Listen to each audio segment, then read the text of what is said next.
Good evening and welcome to Primetime News on Mitv. I'm Victor Daniels. In the news, the House of Representatives is set to pass the Child Online Access Protection Bill to curb online violence against minors and to establish regulatory measures for a safer internet use among children. The sponsor of the bill, Olumide Oshoba, while addressing the newsmen, has said the bill has been enacted in several and urging Nigeria to follow suit. Correspondent Linda Ike reports that Oshoba explained that the bill serves as penalty to online predators. A spokesperson of the House, Akin Rotimi, assured that, stressing that the welfare of children remains a top priority for the 10th House of Representatives.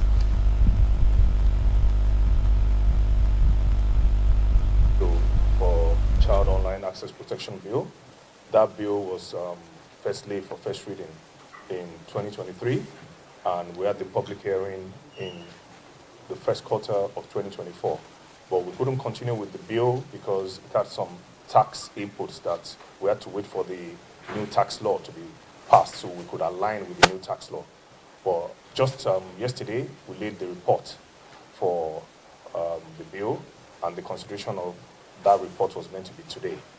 And you will be aware, Australia, United Kingdom, and Ireland have passed robust online protection bills for children. And just in September, 2 months ago, President of Brazil, Da Silva, assented to the Child Online Protection Bill for that country. So we have a lot of countries that have passed such bills. And I believe that Nigeria should be the first country in Africa to actually pass such a bill to protect our children. The Attorney General of the Federation and Minister of Justice, Mr. Lateef Fagbemi, SAN, has dismissed allegations suggesting that Christians are being systematically targeted or killed in Nigeria, and insisting that the country is not witnessing any form of religious genocide.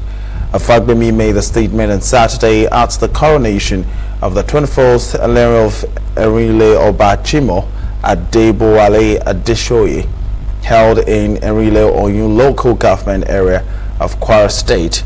He described claims circulating both locally and internationally as misleading and dangerous, saying that violence across the country does not discriminate along religious or ethnic lines. And according to him, a persistent insecurity in some parts of Nigeria affects communities regardless of their religious composition, noting the states with predominantly Muslim populations have also experienced repeated violence attacks. The AGF maintained that the federal government was intensifying efforts to tackle terrorism, banditry and other security challenges, stressing that recent operations had yielded a significant.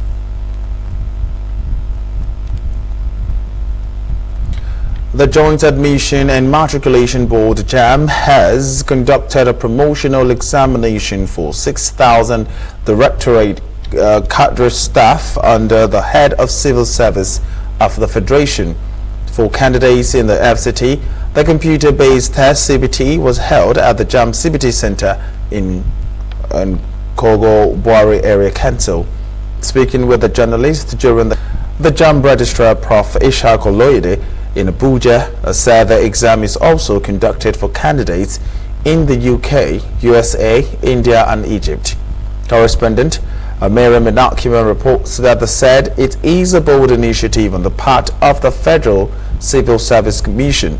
And also speaking, the commissioner representing the FCT in Niger and the Federal Civil Service Commission, Dr. Hosseini Adamu, said he is impressed with the performance of the candidates, revealing that assessments commended were earlier apprehensive, but after the commencement of the exercise, they are very happy and they actually preferred this process compared to the last system of using pen and paper.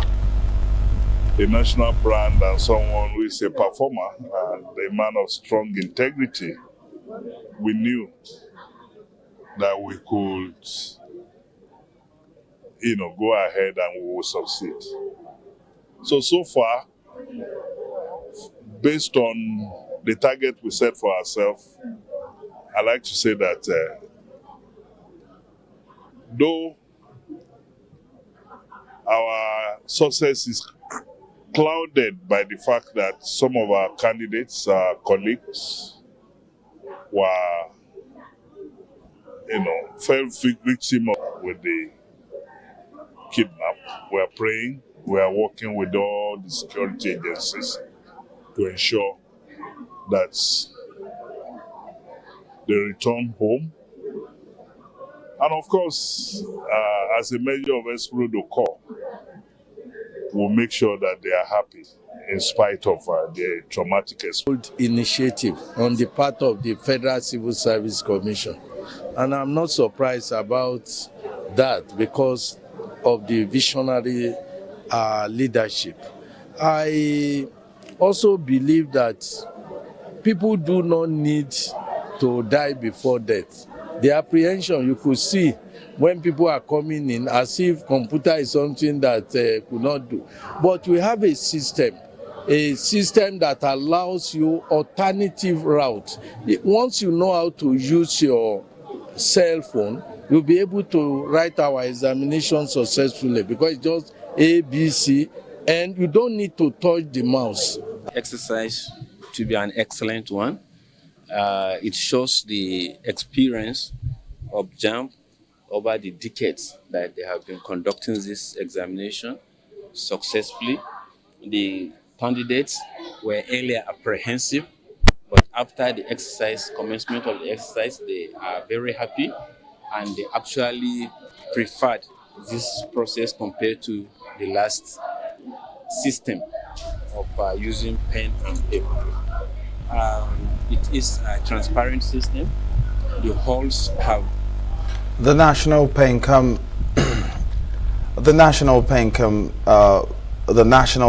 Commission (PENCOM) has announced plans to extend the pension coverage to an estimated 80 million Nigerian workers in the informal sector. 2025 Pension Correspondents Association of Nigeria conference held in Abuja.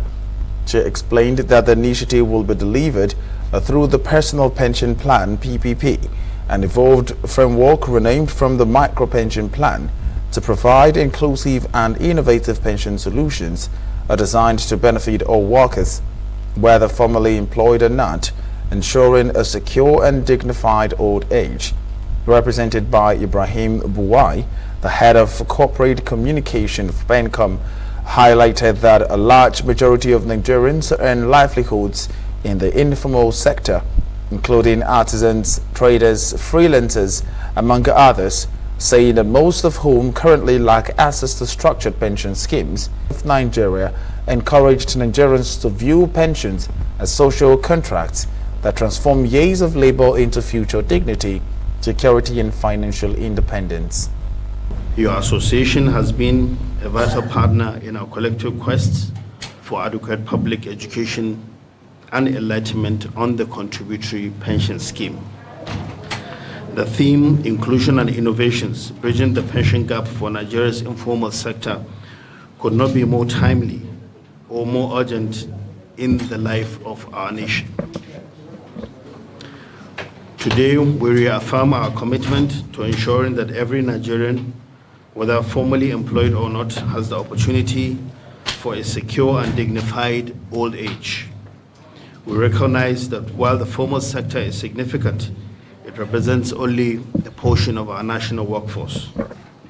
Indeed, a vast majority of Nigerians earn their livelihoods in the informal sector, such as artisans, traders, market men and women, freelancers, creative professionals, and the likes. Delighted to welcome you all to this important national Nigeria. We are truly honored to welcome you. We are truly honored by your presence and your participation for this year's conference. This year's theme, Inclusion and Innovation, Bridging the Pension Gap for Nigerian Informal Sector, could not have come earlier than now.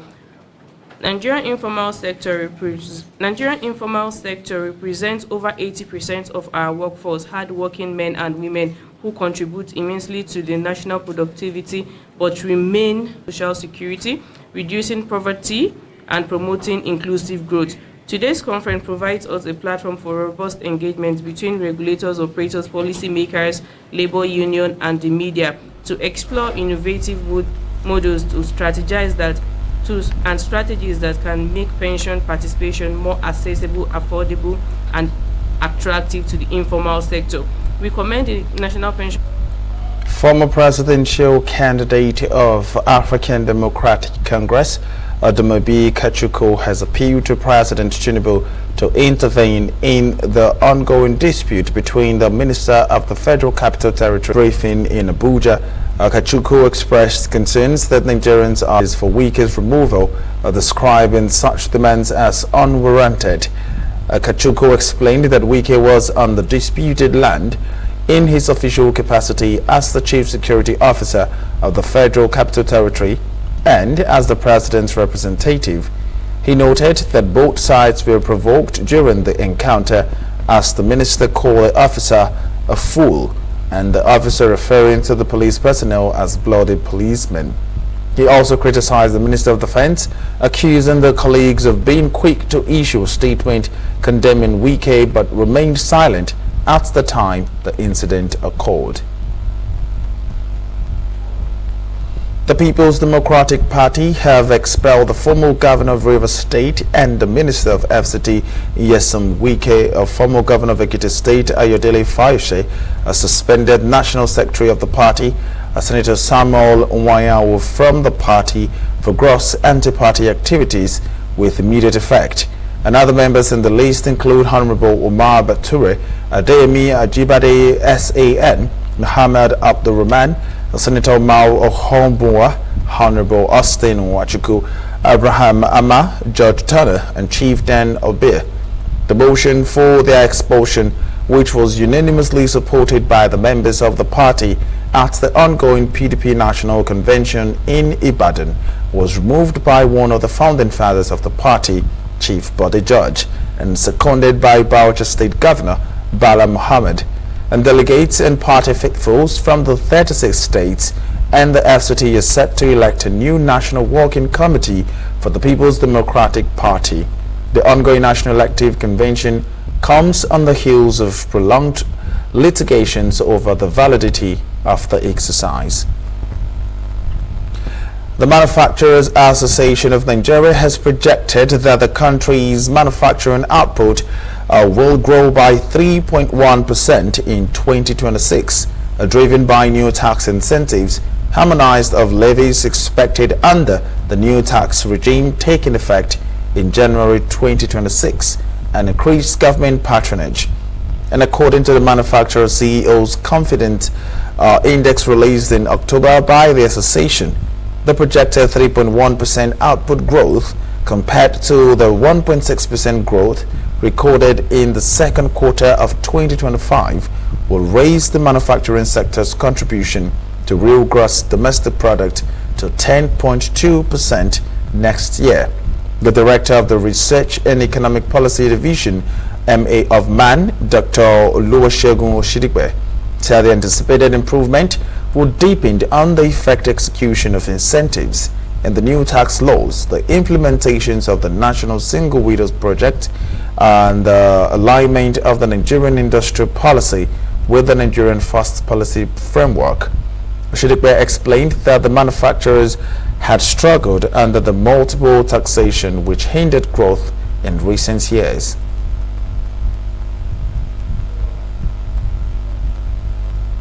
The Purity Advocate Great Nigerian Mendes Anti-Poverty Foundation has emphasized the need for young leaders to reject drug abuse, avoid social vices, understand puberty, and embrace moral discipline at the 2025 edition of the Young Leaders Convergence Challenge in Lagos.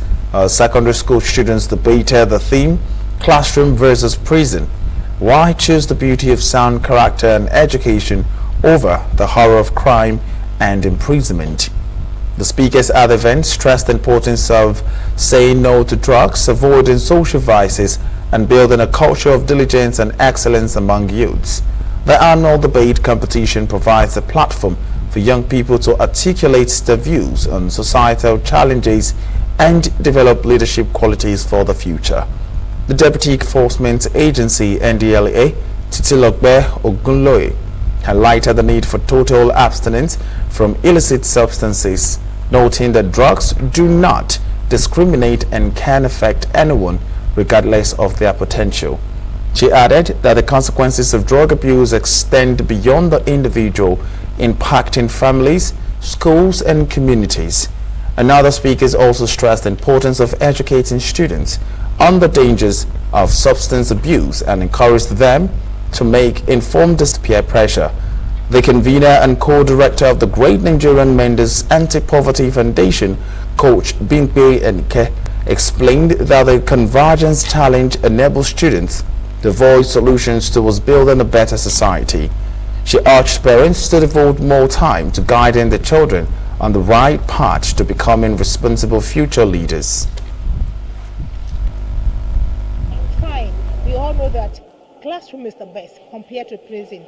But drugs can make you not to fulfill your destiny. No matter what the level of education you might have and your character building and whatsoever, if you indulge in drug substance use, definitely it might ruin your future. And that's why we are saying prevention. Don't even go into it at all. Select character instead of crime, because without good character, they cannot be successful in the society. When we are in school, they will tell us that you are graduating from a school with learning and character. So that character is very important. That is what can take them to places in life. So they need to emulate good behavior, things that will make them valuable to the society. That they should choose wisely and choose to have a great future. Choose sound character, choose to have good education, and choose to say no when it is necessary to say no. Stay away from crime. Stay away from things that stay away from drugs. And again, it's also good to note that not all inmates that are in prisons are criminals. So there are situations that would lead to someone ending up in prison for a crime they know nothing about. So what I would say is stay away from crime. Prison is not a place to be. Young Leaders Convergence has been a wonderful one, and my advice is that these young teenagers should be taught purity. It's getting out of hands, and we are losing our teenagers to frivolities. I tell them this nugget, that you cannot be a man of authority when you are sold to sexual immorality. It attracts calamity, punctures a man's spirituality, reduces his chances of productivity, and deny him of eternity. And in the University of Immorality, adversity is a principality. Oh, Young Leaders Convergence Challenge.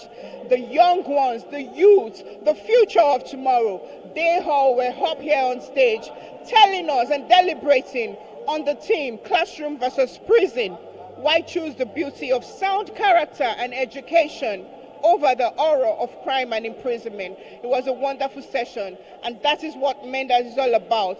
Building the youth of tomorrow, building the change makers, the hope bearers, the champions of tomorrow, so they can stay off drugs, off substance abuse, off pornography, off anything at all that would jeopardize their future.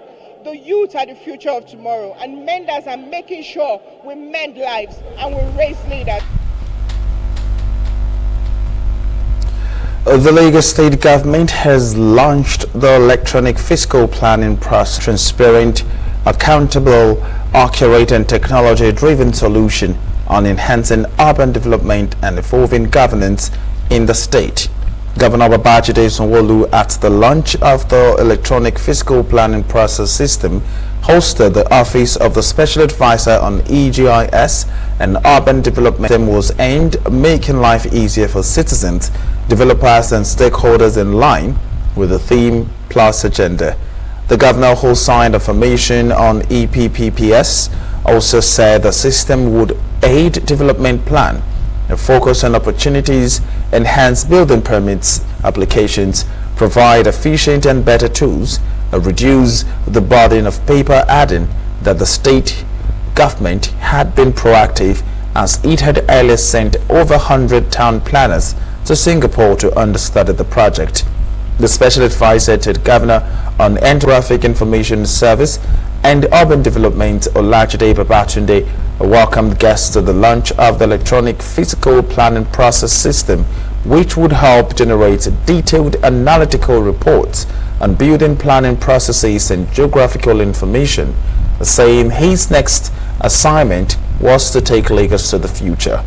Speaking on the EPPPS, speakers including Adebola Adeyinka said the project, in partnership with Singapore, would support Lagos State government's ambition on the transformative initiatives roadmap, as it provides a faster and smarter solutions which would enhance the electoral process, calling for a collaborative approach to make it work.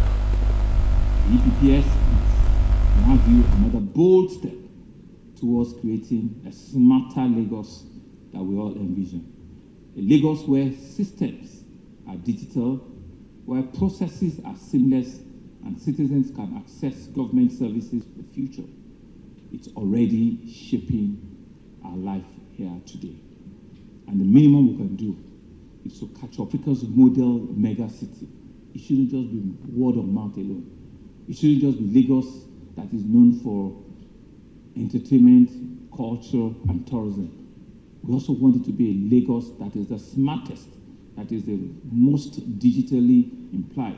So the way this program was, this project was developed, we're supposed to have fiber connection to all the 57 district offices. So 57 are sitting together.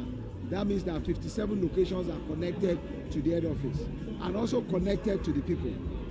You know, in the journey, there's up until where we found ourselves, we found out that there are different ways of managing technology. And like I said earlier, the plan was to have all these offices connected using fiber. But you see, the world has moved on. We have cloud service like no other state does. So we are working in the cloud, those at the same time as we are working on-prem. I think the collaborative endeavor that we have done shows that it's important for people to work together. As we say, shape. So that means there needs to be that collaborative endeavor, both in the private sector and the public sector, to ensure that this platform not only works, but that it serves to be a stepping stone to higher ground for Lagos that we all expect it to be. To the benefit of the EPPS, because at time when I was advising for other projects in overseas, other country, they always ask me what is the key factor to have a success like Lagos systems, what you're doing. To me, it's very important because once you're across multi-government agency, what you need is leadership. A leader who believes and press on. And that's what I see from Lagos State's government. The chairman of Ikeja local government, Akeem Olalekan Dauda, has stated that the 2026 appropriation bill, tagged a budget of better days 1.0, reflects his administration's renewed commitment to making governance work for every resident. Speaking at the 2026 budget stakeholders meeting, a themed budget of better days 1.0, Dauda called for a sustained partnership in governance and reaffirmed the administration's dedication to participatory budgeting. He explained that better days represents improved infrastructure, enhanced schools, stronger healthcare delivery, a better welfare for vulnerable groups, and sustainable development that impacts all Ikeja residents. The chairman emphasized that the budget goes beyond figures, assuring that it will translate into tangible projects and people-centered initiative across the local government. The head of the Department of Budget and Economic Planning, Dr. Yemisi Razak, noted that the meeting followed earlier community engagements held across the 6 wards, adding that the forum was designed to consolidate residents' feedback and ensure inclusiveness in the budgeting process. We must appreciate, the government for bringing governance closer to the people. The stakeholders engagement we did in each ward is an eye-opener to us as a government. Listening to all the stakeholders in various stratas. And having done that, we discovered that there are a lot we can do together as a government in terms of partnership, in terms of engagement. So they have, come up with their own programs, their needs at various communities, because each community have their own peculiarities, and we are going to be addressing those peculiarities differently. So based on each community's demands, and that's what we're doing with our budget. What they need in Anifoshe will be different what they need in Salawori. And we have discovered that in Salawori is very populated community. And that's why we got a land to build an health center for them. It's make governor wants through inclusiveness. So what that means is that this budget is being prepared through the yearnings of the people of Ikeja. And that's what we are, that's what we are bringing to the table to make sure that Ikeja people get what they want at appropriate time. So what we are doing is to bring people closer to the governors, to the government. So and by God's grace, the next year budget, which will be first of my budget, as I assume office. So I'm going to ensure that in terms of education, in terms of health, in terms of environment, we speak to what people want. You expect a robust year. It's going to be a year of projects, programs, and activities. As we speak, we have acquired land for the construction of a new PHC. I've never heard of that before, a chairman buying land just to meet the needs of the community, not waiting to manage things and all that. So we bought land already, we want to start the construction, and we're doing so many other things. We're constructing bridge for the people. So the chairman has started well. We just pray that the allocation keeps coming directly as it's coming to the local government. It will make the chairman be able to do more things for the community. And we also employ the community members to also pay their taxes, to pay their levies. This little token goes a long way in helping the local governments give back to the community. And as the world marks the World Diabetes Day, health experts have appealed to the government at all levels to ensure that citizens have access to affordable and quality healthcare services.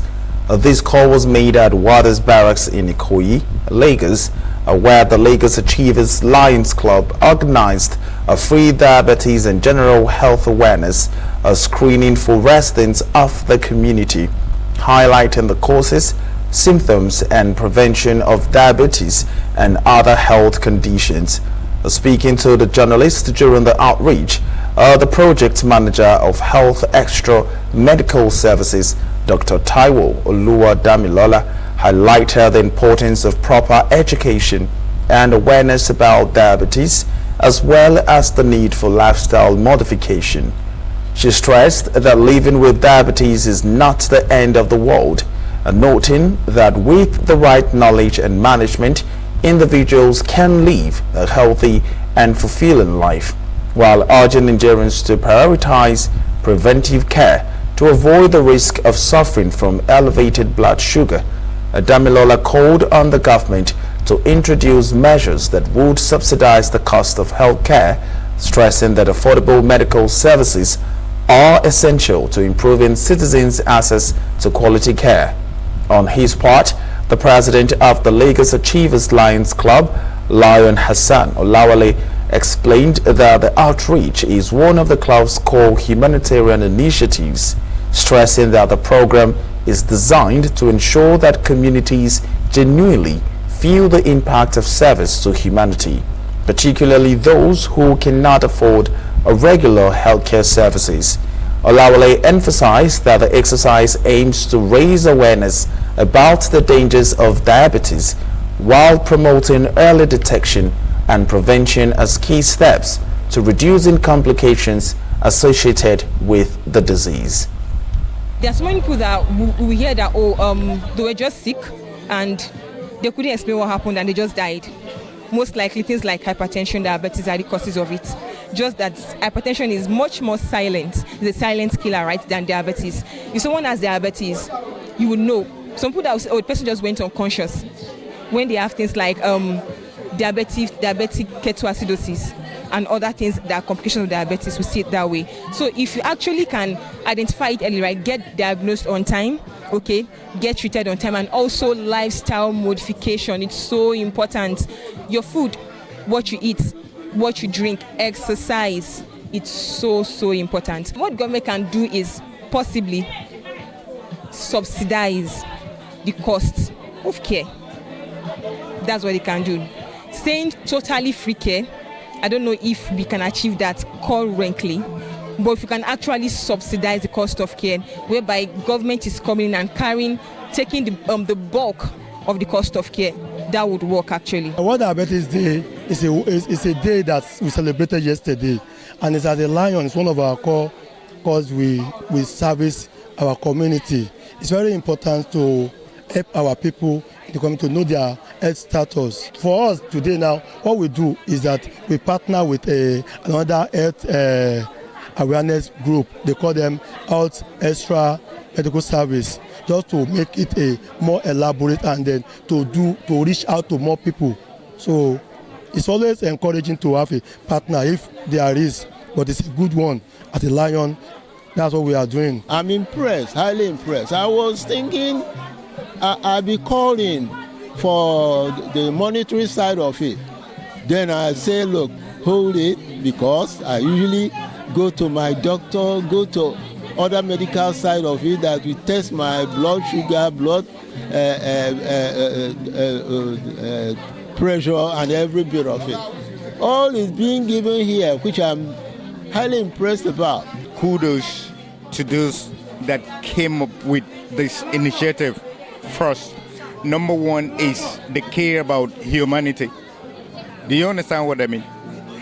I personally, that is benefiting from this, I walked in here, I saw something happening. It was so strange to me, you understand? If you walk to some areas, you cannot find it easily like this.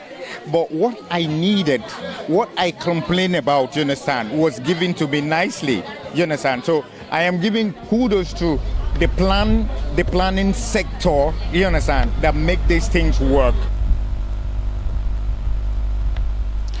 And that's it on the local news. We'll now take a short break. When we'll come back, we'll take some stories from the foreign scene.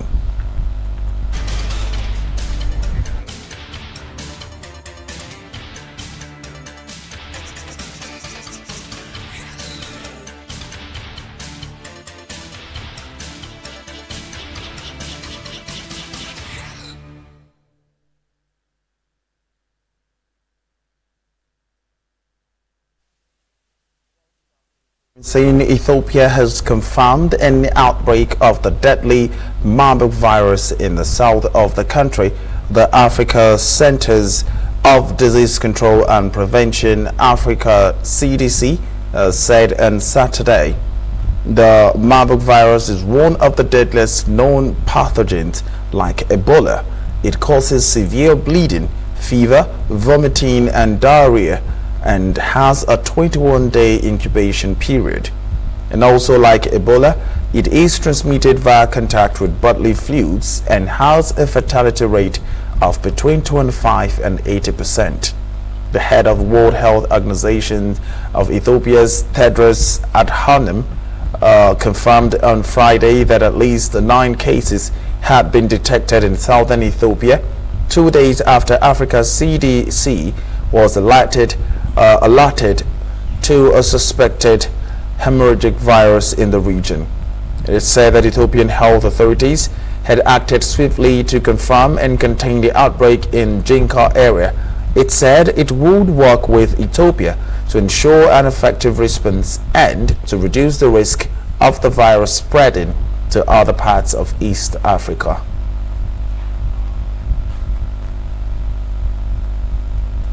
We'll now take a short break. When we'll come back, we'll take some stories and sport.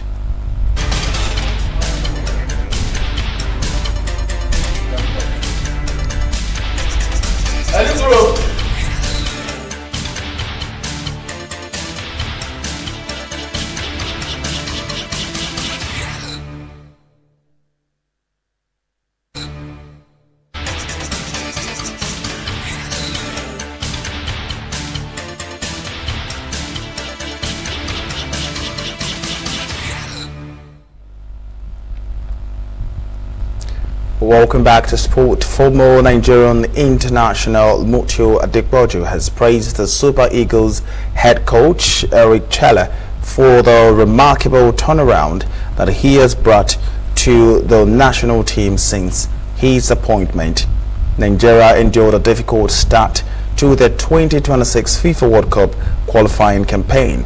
Failing to record a win the first 4 matches, the poor run raised concerns among supporters and stakeholders over the team's chances of progressing. The Super Eagles have shown a significant improvement under Chelle. Since the Malian tactician took charge, Nigeria has gone unbeaten, securing 5 wins and 2 draws to book a place in the final stage of the World Cup playoffs. Speaking after Nigeria's 4-1 victory over Gabon on Thursday night, Adepoju commended the coach's courage in taking the job during a turbulent period and lauded the positive changes that he has introduced. Nigeria will take on Dr. Congo in the final of the 2026 FIFA World Cup playoffs on Sunday. The Super Eagles will now aim to win the decisive fixture, as a triumph in the final would seal their place in the intercontinental playoffs and keep their hopes of qualifying for the World Cup in the USA, Canada and Mexico alive. And that's where we draw the curtain on tonight's news. I remain Victor Daniels. Good night.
The only way to win this fight is for one of you to bring home a husband.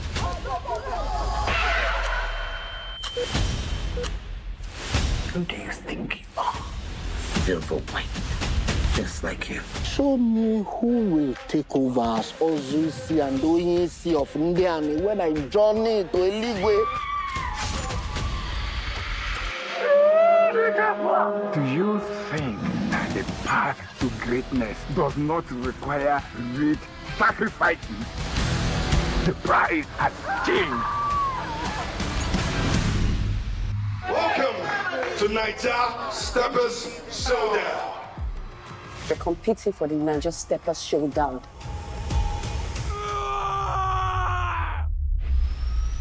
Gbogbo tí Abọ́bakú bá fẹ́ ní gbogbo ìlú gbọ́dọ̀ bá fẹ́. Abọ́bakú gba ilẹ̀ bàbá yín. Èmi ẹkùn nìkan pẹ́rán nìkan dájẹ́ èmi ọ̀tá gidi gbẹ́rẹ́ níjà. Èmi dẹ̀ ní ẹlẹ́sẹ̀ kejì òrìṣà. Mgbe nsogbu adịrọ, oge elugo mgbe m ma gwa ndị a na m abụrụ egwu achụtaba n'aka were agba. Sabon tauraron Arewa ya dawo. Mafi girma, mafi ƙarfi kuma mafi ɗaukar hankali. Driving makawan ATM never driving slow. Zan wuce kushewa. Zango na biyu. Waƙa ce, sha'awa ce, tafiya ta ci gaba.